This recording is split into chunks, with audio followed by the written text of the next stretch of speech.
Hi guys, कैसे हैं आप सब। उम्मीद है कि आप सब ठीक होंगे। पिछली वीडियो में सिंपली हमने समझा था स्ट्रिंग डेटा टाइप को। इस वीडियो में हम समझेंगे इंटीजर डेटा टाइप को। तो हम पहले से वाइट बोर्ड एनिमेशन की मदद से समझने की कोशिश करते हैं, फिर हम प्रैक्टिकली इसे कोड में समझने की कोशिश करेंगे। फर्स्ट हम इंटीजर को लिखने का तरीका समझ लेते हैं। फर्स्ट जो हमने काम करना है वो एक डेटा टाइप देनी है, जैसा कि हमने दे दी इंटीजर, और हमने उसका नाम देना है। और अब हम उसमें वैल्यू स्टोर कराएंगे। वैल्यूज़ इस बार हम क्या करेंगे, स्ट्रिंग में क्या होता है कि हमने डबल कोट्स में वैल्यू स्टोर करानी थी, इसमें क्या है कि हम इसमें कोट्स में वैल्यू स्टोर नहीं कराएंगे। दूसरी चीज़ आपको समझा दूं, अगर आप इसमें कोट्स में वैल्यू स्टोर कराते हैं तो ये एरर देगा। और इसके अलावा अगर आप इसमें कोई इंग्लिश वर्ड इस्तेमाल करते हैं यानी स्टोर कराते हैं, तब भी एरर कोड एरर देगा। तो अब हम इनमें डिफरेंस देखने की कोशिश करते हैं। एग्जाम्पल के तौर पर हमने नम नाम की इंटीजर डेटा टाइप बनाई और उसमें वैल्यू स्टोर कराई 2, और नम नाम की एक स्ट्रिंग डेटा टाइप बनाई और उसमें वैल्यू स्टोर कराई 2। अब हम इसका आउटपुट देखेंगे तो आउटपुट हमें दोनों का सेम ही मिलेगा। सिंपली अब हम डिफरेंस देख लेते हैं इन दोनों डेटा टाइप्स में। तो सिंपली हमने नम नाम की एक इंटीजर डेटा टाइप बनाया जिसमें वैल्यू स्टोर कराए 10 + 20, और उसके अलावा एक स्ट्रिंग नम नाम की स्ट्रिंग डेटा टाइप बनाए और उसमें वैल्यू स्टोर कराई 10 + 20। अब हम दोनों का आउटपुट देखेंगे तो जो इंटीजर डेटा टाइप है उसका आउटपुट हमें 30 मिलेगा, और उसके अलावा जो स्ट्रिंग डेटा टाइप है उसका आउटपुट हमें वही सेम मिलेगा जो वैल्यू हमने उसमें स्टोर कराई होगी, यानी 10 + 20। तो इसके अलावा मैं आपको ये बात बता दूं कि हमने कोई भी मैथ फार्मूला यूज़ करना है तो हमने प्रिमिटिव डेटा टाइप यूज़ करनी है, ना कि नॉन प्रिमिटिव डेटा टाइप। तो सिंपली इस बात को जहन में रखना है, जैसा कि हमने फर्स्ट वीडियो में समझा था प्रिमिटिव डेटा टाइप और नॉन प्रिमिटिव डेटा टाइप। तो ये चीज़ जहन में रखनी है, नॉन प्रिमिटिव डेटा टाइप में हम कोई भी मैथ फार्मूला यूज़ नहीं कर सकते। इसके अलावा हम प्रिमिटिव डेटा टाइप में मैथ फार्मूला यूज़ कर सकते हैं, जैसा कि आप इसमें देख रहे हैं कि आप कोई भी मैथ फार्मूला यूज़ कर सकते हैं प्रिमिटिव डेटा टाइप में। तो सिंपली अब हम चलते हैं अपने कोड की तरफ और प्रैक्टिकली इसे समझने की कोशिश करते हैं। तो सिंपली अब हम आ गए अपनी कोड की तरफ। अब हम इसे प्रैक्टिकल वे में समझने की कोशिश करते हैं। तो फर्स्ट हम एक डेटा टाइप लिखेंगे और उसके बाद इसको एक नाम देंगे। अब हम इसमें वैल्यू स्टोर कराएंगे जो कि होगी नंबर्स में। इंटीजर डेटा टाइप्स में यही है कि हम सिर्फ नंबर्स में वैल्यू स्टोर करा सकते हैं, ना कि अल्फ़ाबेट्स में यानी वर्ड्स में।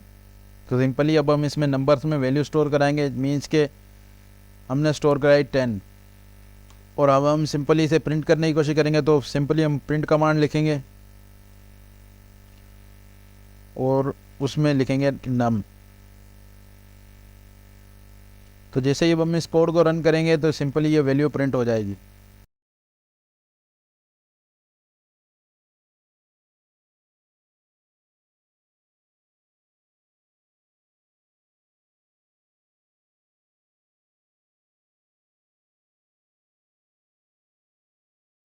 तो आप देख सकते हैं ये वैल्यू प्रिंट हो चुकी है। अब हम एक और चीज़ समझने की कोशिश करते हैं। जैसा कि हमने वाइट बोर्ड एनिमेशन में देखा, अगर हम इसमें डबल कोट्स में वैल्यू देंगे तो तब ये चीज़ एरर करेगी।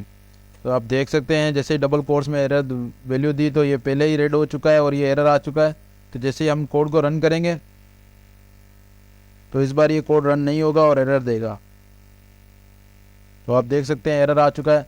और इसके अलावा अगर हम इसमें इंग्लिश अल्फ़ाबेट में कुछ स्टोर करवाएंगे तब भी इंटीजर डेटा टाइप हमें एरर देगी।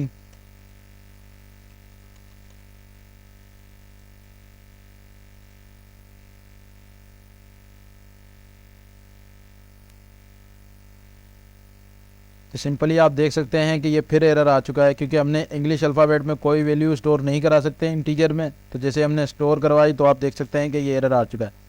इसके अलावा हम कोई भी math formula integer data type में यानी प्रीमेटिव डेटा टाइप में यूज़ कर सकते हैं। जैसा कि हमने पहले देखा कि हम प्रीमेटिव डेटा टाइप में मैथ कोई भी फार्मूला यूज़ कर सकते हैं जो कि स्ट्रिंग में यूज़ नहीं कर सकते। मीन्स के अब हमने दो वैल्यूज़ को प्लस करना है। मीन्स के हमने वैल्यू ए बनाई और इसमें वैल्यू स्टोर कराई 10।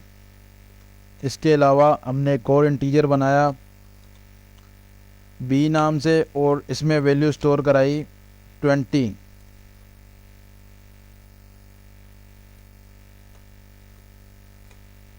और हमने एक सी नाम का इंटीजर बनाया और उसमें वैल्यू स्टोर कराई ए प्लस बी की, ए प्लस बी। अब हम इसे प्रिंट कराएंगे।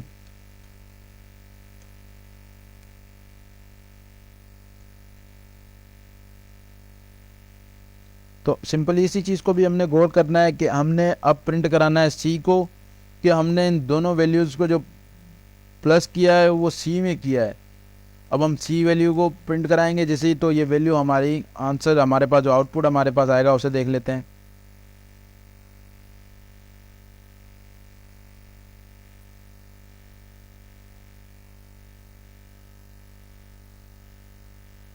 सिंपली आप देख सकते हैं कि हमारे पास जो आउटपुट आया है वो 30 आया है। इसका रीज़न क्या है कि हमने जो वैल्यूज़ दोनों प्लस करवाई थी वो करवाई थी सी में। तो सिंपली हमारे पास जो आंसर आया है वो सी में आया है। सी को हमने प्रिंट कराया तो हमारे पास वो आंसर आया 30। क्यों? क्योंकि हमने सी में जो वैल्यू कराई थी वो कराई थी ए प्लस बी, यानी कि जो ए की वैल्यू थी और जो बी की वैल्यू थी इन दोनों को प्लस किया था। किस में किया था? सी में किया था। तो ये वैल्यू ऑफ प्रिंट जो हुई है वो सी की हुई है 30, क्योंकि सी में ए प्लस बी यानी कि दोनों की वैल्यू मर्ज होकर स्टोर हो गई थी। तो अब हमने जो सी की वैल्यू ली है, जो प्रिंट करवाई है, वो सिंपली प्रिंट हुई है 30। उसका रीज़न जैसा कि आपको मैंने पहले समझाया कि ए की वैल्यू थी 10 और बी की वैल्यू थी 20। तो सिंपली बी और ए की वैल्यू को अगर प्लस करते हैं तो ये 30 आता है, जो कि हमने प्लस किया है सी में। तो जैसे ही हमने सी को प्रिंट कराया तो ये वैल्यू आ जाएगी 30। अगर हम इसमें प्रिंट कराते हैं ए की वैल्यू,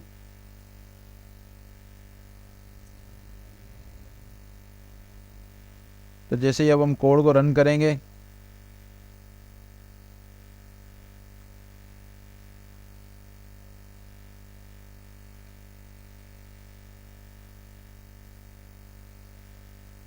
तो ये देखिए 10 प्रिंट हुआ है। इसका रीज़न क्या है कि हमने ए की वैल्यू को प्रिंट कराया और ए में वैल्यू क्या थी 10, तो सिंपली 10 प्रिंट हो गया।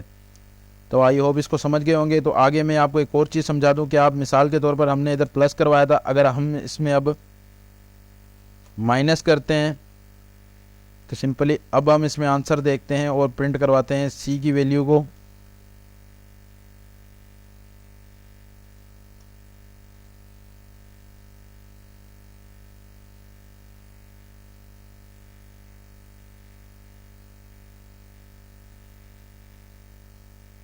तो ये -10 आ चुका है। कैसे? कि हमने ए में से माइनस किया बी को, यानी कि 10 में से माइनस किया 20 को, तो सिंपली माइनस का 10 आ चुका है। क्योंकि हमारे पास जो ए में वैल्यू थी वो थी 10 और माइनस किए उसमें से 20, तो हमारे पास -10 आ चुका है आंसर, जो कि आंसर करेक्ट है। अब हम एक और चीज़ को समझ लेते हैं। अगर हम इसको कराते हैं मल्टीप्लाई, अब सिंपली प्रिंट करते हैं इसे,